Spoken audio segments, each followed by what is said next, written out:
Final Fantasy VI, the Drama Series, Season 1, Episode 1. The opening cutscene starts with the same text as the game, except it's Banon reading it out loud.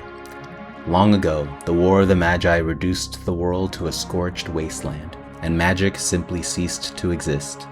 1,000 years have passed, iron, gunpowder, and steam engines have been rediscovered, and high technology reigns. But there are some who would enslave the world by reviving the dread destructive force known as magic. Can it be that those in power are on the verge of repeating a senseless and deadly mistake? Two Imperial soldiers and a girl with green hair are shown in Magitech armor trampling through Narsh as crowds are scattering and others who oppose them are quickly shot down. One of the Imperial guards speaks to the others. "Getting to the Esper shouldn't be too hard at this rate, eh, Wedge?" Wedge responds, "Especially with our friend here." The girl with the green hair, showing a deadpan face like in a trance, launches a tech missile, killing some guards. They make it to the mines and find the Esper they were looking for, except it's encased entirely in ice. The Esper begins to glow and the two Imperial soldiers are disintegrated. The Esper's eyes stare at Terra and both her eyes begin to glow. She climbs out of the Magitech armor, and as their eyes return to normal, the connection between the two ceases and the girl collapses on the floor. The screen transitions to the title intro, Final Fantasy VI. The girl wakes up in a bed. Arvis greets her. "Rise and shine. Welcome to the town of Narsh. My name is Arvis. May I ask for your name?" The girl puts her hand on her head with a headache and introduces herself as Terra. Arvis remarks on her recovery as he shows and explains the slave crown on her head. He then adds that he invited a friend of his who could help her get out of here since she's not welcome from her terrorizing the town earlier. Terra asks, "Terrorizing?" Locke knocks on the door yelling, "Quick, let me in!" Arvis quickly opens the door and lets Locke in. He introduces himself and asks for her name. As he tries to get to know her, she admits not really remembering anything, and Locke responds, "You have amnesia?" As if he knew someone else that suffered from it too. Arvis suggests that Locke sneak Terra out of Narsh and head to Figaro, where they can speak with King Edgar and go from there. Locke agrees and asks Terra if she'll go with him, because if she stays any longer, he won't be able to ensure her safety. She agrees and they head to Figaro Castle. The scene shifts to them approaching Figaro Castle and the guard halts them asking, "Who goes there?" Locke says the specific response, "I've returned for your peace." The guard lets them in and they make it to the throne room. Locke tells Terra to wait in the back as he speaks to the king. Edgar gets up and they both approach Terra. Edgar bows. "I'm King Edgar. And you, beautiful lady, to whom do I have the pleasure of meeting?" Terra, a little uncomfortable, replies, "Terra." Edgar, a little taken aback by her protective body language. "Well, it is nice to meet you. You are more than welcome to stay in the castle as long as you need. Locke will show you to your room. Make yourself at home." Locke gives a chuckle at Edgar's failure to swoon Terra and motions over to Terra. "This way." While on the way, Terra asks if girls normally find Edgar charming. Locke responds, "Ouch, he was that off-putting, was he?" Terra corrects herself, "No, I just wonder if there's something wrong with me for not being charmed." Locke assures Terra that she doesn't have to worry about it and that everyone's different in how they're charmed. They make it to the room and Locke tells Terra about how he and Edgar are part of a resistance group known as the Returners who are trying to stop the Empire from its world conquest. He tells Terra that the Empire is the group she was a part of in the attack on Narsh. "We're asking for your help in joining us, but we don't want to force you into it. Would you be willing to consider?" Terra looks down and replies, "I don't know." Locke encourages her to sleep on it and leaves her. Edgar's in bed and you hear his thoughts about how with Terra's help they could really move forward in opposing the Empire, and starts to miss Sabin, who would also be a huge help. Edgar eventually falls asleep, but a few hours later wakes up to a fire. He rushes out of bed and runs to an upper area outside on the castle where he sees that the castle's on fire and the inhabitants are screaming. Locke and Terra are already there after Locke had smelled the fire earlier and quickly got Terra from her room. Locke gets Edgar's attention. I believe there's our source of this blaze," and points to Kefka at the entrance. Kefka waves his fingers in a taunting greeting. Edgar mutters, "Kefka," followed by a frustrated growl. Edgar tells Locke and Terra, "Alright, we're going to go underground, but you two, meet me behind the castle and be quick.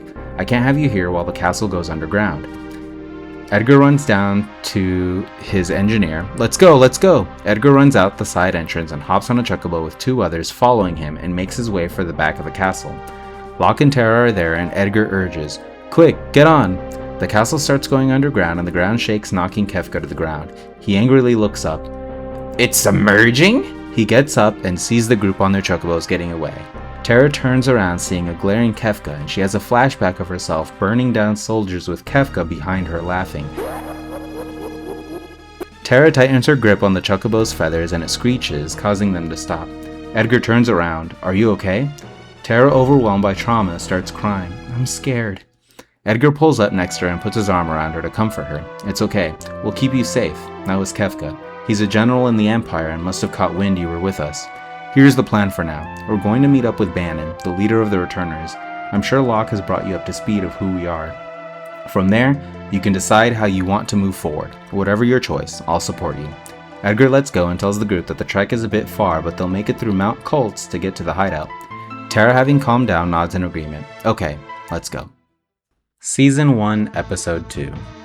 The group is hiking through Mount Colts to get to the Returner hideout. Edgar is trying to make small talk with Tara, but she's still a little reserved and the conversation stays surface level. Locke tells the group in a hushed voice, but not in an alarming way, that he feels like they're being followed. Tara starts apologizing, thinking that it's her fault that they're not safe, but Edgar assures her that she's not to blame and that if someone is after them, they can handle themselves. As they reach a clearing, Locke says out loud, "Alright, you can come out now. The space is good enough for us to face each other." A man jumps from a cliff to the side landing in front of them. "Well done picking up on me being nearby. My name is Vargas." He turns to Edgar. "I was hoping to settle the score with someone, but it seems I may have mistaken you for someone else." Edgar responds, "You know Sabin?" Vargas, "Yes, you look a lot alike, as if you could be his brother." Edgar raises his eyebrow. "And what if we were?" Vargas laughs. "Well, then it'll be worth taking you out too." Vargas makes a lunge at Edgar with a punch for a cheap shot. Edgar stumbles but doesn't fall. He straightens out and tells Vargas that he can play dirty too and pulls out his auto crossbow, shooting him. Vargas pulls one of the arrows out of himself to go for a gale cut, but Tara uses fire, burning him. Everyone, including Vargas, is stunned that she can do that. Edgar asks, "Tara, how did you do that?" Tara answers, "I don't know, I just did." Locke responds, "That's magic. M-A-G-I-C, magic." Edgar concludes, "You're even more captivating than I first thought." Tara laughs, "Well, you know," and then gives them a wink. Vargas yells, interrupting them, "Too bad today you meet your end," and goes for an uppercut on Tara, but someone yells from above, "Enough!" Vargas looks up and Sabin jumps down to meet with them. Edgar is shocked to see Sabin as Sabin tells them to back down as this is his fight. Edgar agrees and the three move out of the way. Vargas tells Sabin how he's longed for this day to end Sabin to become the true new master to succeed Master Duncan, as he should have been chosen and not Sabin. Sabin responds to Vargas, ashamed of how Vargas had killed their master after Vargas was actually the one named as the successor. Vargas calls Sabin's statement as a lie and proceeds to go for a punch. Sabin dodges and uses the blitz pummel, hitting the spot where he was previously shot with the auto crossbow and burned from Tara's fire, and he falls to the ground knocked out. Sabin laments, "If only you didn't misunderstand." Sabin turns to the others and says that he'll be alright and that they should go. As they leave and the scene lingers on Vargas on the ground, a man shows up, picks him up, and takes him in the opposite direction of the group. After the group shortly leaves Mount Colts, Sabin has a similar conversation to the game, catching up a little bit that leads to Sabin joining the group to get to the Returners' hideout. At the hideout, the group meets Bannon. Bannon shares with Tara on the goals of the Empire and what the Returners are fighting for. He finishes by telling Tara, "We are asking for your help on our cause. Please use the night to rest up here and consider it." When Tara goes to sleep, she has her flashback being a slave where she is burning down soldier after soldier with Kefka in the back laughing. After waking up, she meets up with some of the others to hear their thoughts on why they fight with the Returners. Locke shares just a little bit because of how he lost Rachel because of them. He doesn't go into any detail regarding her. Tara feels a little conflicted, feeling like she has no one to fight for like Locke. Edgar and Sabin connect some more with some banter, and she approaches Bannon and he asks her if she's willing to be their ray of hope in this fight.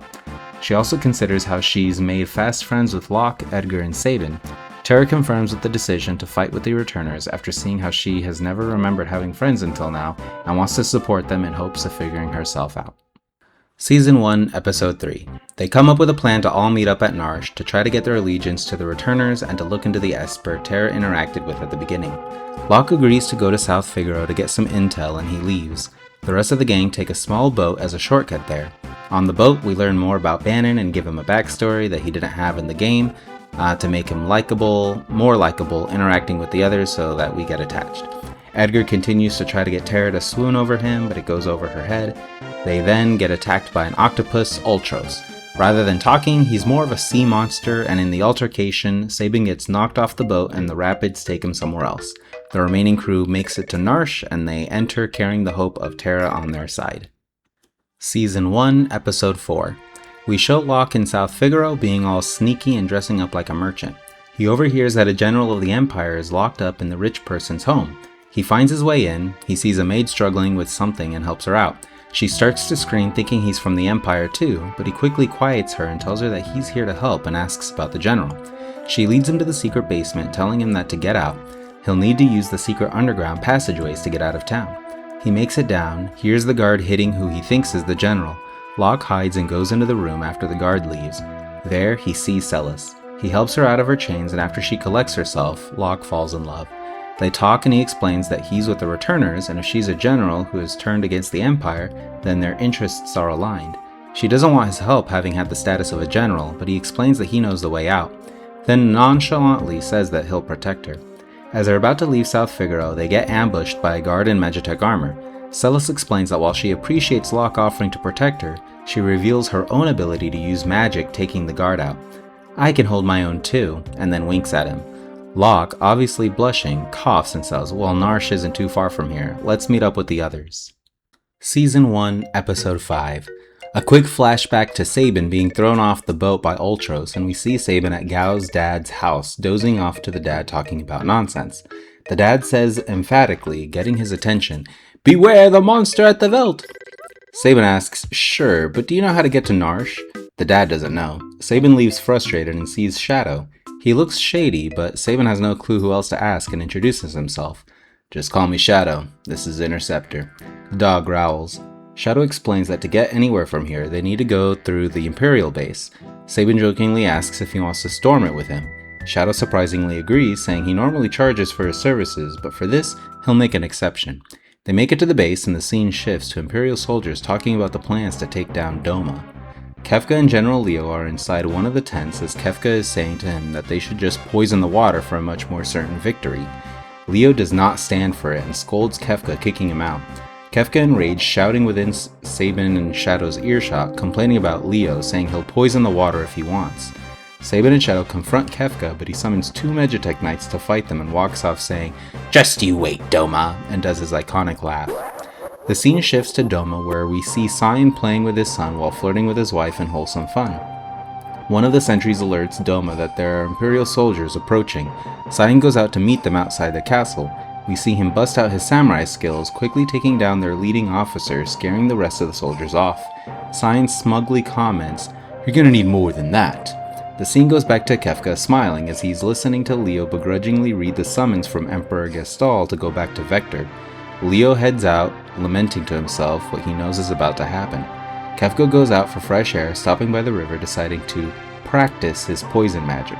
Cyan, back on patrol, starts seeing men collapse. Confused at what's going on, he takes a look around and notices the water. With a small gasp of, "No!" he rushes back to inform the king, finding him collapsed. The king thanks Cyan and with a heartfelt goodbye, also urges him to check on his family. Cyan finds that his family is dead. He falls to his knees, and the episode ends with him angrily declaring, "The Empire will pay!" Season 1, Episode 6. Sabin and Shadow are tired, fighting guards in the base, and they see in a distance Cyan slaughtering men one after another, yelling, "Who unleashed the poison?" One guy who seemed to be down gets up to get Cyan, but Sabin from behind unleashes an aura bolt, taking him down. Cyan thanks them, and they look at the ravaged base camp. Sabin mentions how he heard Cyan yell about the poison and explains that it was by Kefka, but looks like he's nowhere to be found. He explains that he's trying to get to Narsh to meet up with the others and bolster their forces to fight back against the Empire, and urges Cyan to join them. Shadow corrects him, saying that he'll join Sabin only, as Shadow himself is leaving, having done what he wanted to the base, and departs. Cyan joins Sabin and says that they can reach a town called Mobley's not too far away if they walk through the Veldt, and maybe get guidance on how to get to Narsh. On the way, Sabin is getting antsy because of how long it's taking him to get to Narsh, and Cyan is still grieving the loss of his home and family. They bond as they share about where they come from, with Sabin being from his own castle. Cyan suggests they find monsters to help them loosen up, and that's when they see Gao amongst them. Sabin is like, "Is that a kid?" They go to kill the monster the kid is fighting, but the kid beats them to it. They ask who he is, but the kid is wary. Sabin says, "It's okay, we have some food to share." Gao's eyes light up and says, "Me Gao, Velt home." Sabin remembers what the old man said about the monster of the Velt, but brushes it off. Cyan says, "Sir Gao, was nice to meet you. We'll be on our way." Gao insists he joins them and tells them about his treasure for them to float to home. Sabin, intrigued by the treasure, has Gao take them to his treasure and find that they are inflatable tubes. It's primitive, but Sabin likes it and says they can make it to Narsh more quickly through the water. With a sigh of relief, Sabin says to himself, "I'll be there soon, brother." Season 1, Episode 7, the season finale. A meeting is taking place in Narsh with the mayor, Bannon, Edgar, Tara, and Arvis. The mayor is apologizing, saying that they can't afford to be the Empire's enemy. Bannon emphasizes, but calmly, that the Empire already raided them for the Esper. Locke comes in with Celis, apologizing for interrupting, and greets everyone. He introduces Celis and explains that he learned in South Figure that the Empire is focusing on two things currently. The first is eliminating those who oppose them. The mayor retorts, "See, I will not endanger my town like this." Locke continues that the second is collecting Espers, eliminating anyone in the way. Bannon responds emphatically, "And you say the Esper they came for before is still here? If you join us now, we could at least put up a fight." This whole time Tara has been eyeing Celis as if she's seen her before. Sabin, Cyan, and Gao enter with some exhaustion, with Sabin announcing tiredly, "We're here." Cyan immediately starts speaking. "Sabin shared that this meeting was to discuss how we might defeat the Empire. I'm wholly invested. They poisoned my home, my king, my family, and I will make them atone." Celis speaks up, but sorrowfully. "So that's what happened. I heard they were planning to attack, but didn't know they'd resort to poison." Cyan looks at Celis. "What is she doing here? This is General Celis. She froze towns into submission for the Empire." Locke gets between Cyan and Celis, trying to convince everyone that she's on their side. Tara finally remembers that Celis was there when a speech was being given while wearing the slave crown. She doesn't know that it was Emperor Gestal's speech to the people. Tara says, "It is you." Celis starts to feel uncomfortable. "You must be Tara. Locke talked about you as the hope of the returners. I know it's not enough, but I'm sorry what you went through and that I didn't do anything about it. I'm here now though and want to help." Edgar speaks up. "Then we'll take your help." He shifts his gaze to the mayor. "We know that they're coming up for the Esper. At least let us guard the Esper from them so that the Empire doesn't make one of their goals. We have a good number of people here now that we did at the beginning of the meeting. There's even a wild-looking kid that seems to be on our side." Gao is on the side, picking at his teeth. A Narsh guard busts in the room, yelling, "The Empire is coming!" The mayor concludes, "Very well, fend them off and the returners can stay in Narsh. The Esper's up on the cliffside."